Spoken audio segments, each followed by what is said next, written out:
Hi everyone, do you want to block adult or unsafe websites on Chrome without installing anything? Use this built-in family filter.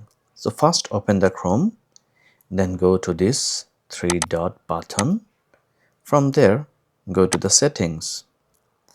After you come here, you have to go to the privacy and security option. Click here. Then scroll down and you'll see security. You have to click here. After that, find this advanced option. Here, you have to turn this on, by the way. It should use this. And after that, you have select DNS provider, click it here, and then select Clean Browsing Family Filter.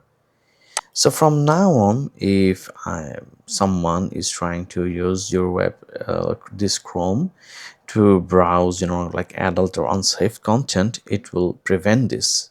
Chrome will block adult and unsafe websites automatically.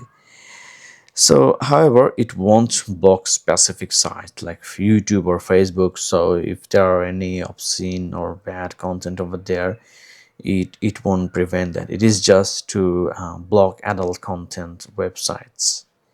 It's simple, fast, and no installations needed. Please subscribe to our channel for more amazing quick tech tips. Thank you so much.